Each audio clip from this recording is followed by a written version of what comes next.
Hi there, Mike Young from BeyondYourWeddingDay.com, and I want to talk to you today about making financial goals.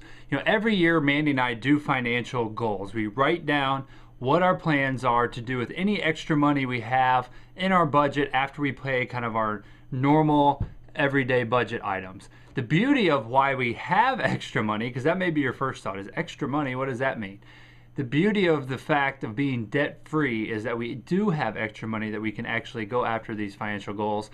And so we sit down and kind of say, okay, with this extra money, what can we do and in what order? What's our priority? So it's a great communication for us as a husband and wife, and it really gives us motivation to do well with our money. So I want to share with you the first three to hopefully maybe just kind of give you some motivation and get you an idea on what it's like for our financial goals and maybe what they look like. The first one is to have a fully funded emergency fund. Now we used to have one, but having two babies 2 out of the last 3 years has really affected our emergency fund because we have to pay out of pocket. We have a health savings account with a really large deductible of $10,000. It costs us that each time we had a baby.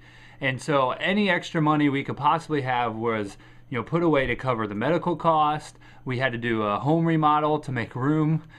At one point we had to buy a vehicle, to a bigger vehicle, an SUV basically, to be able to haul all of our children now, all 3 of them, and us. So basically any and extra money went into that. And so we did have a few emergencies pop up over the last few years too. We had a few furnace repairs, we had to replace water heater, some major car repairs, we had to get a new computer. So all those things basically we had to take out of our emergency fund because we couldn't just adjust our budget because all of our extra money was going towards the baby stuff.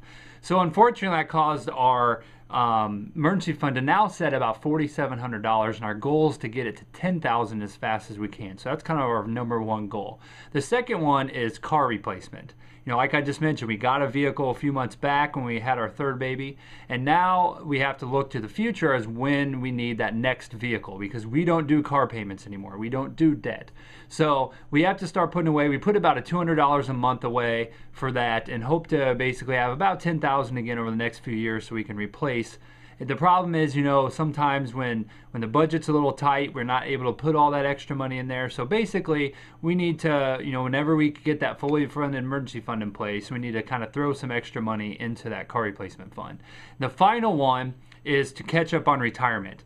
I'm kind of weird when it comes to this stuff, and we had to stop our retirement investing when we knew our second one was coming, just because we wanted to make sure we could get enough set aside for all the other stuff. So we stopped our retirement for like 5 months, and at that time we were just putting $100 a month into retirement. So we stopped it for 5 months. So the way my mind works is we owe our retirement account $500 then. So that is our third goal. Is once the other 2 things are taken care of, the emergency fund and the car replacement, then we will be putting the extra $500 into the retirement. I know for some of you think that's weird and you can't, what's the big deal?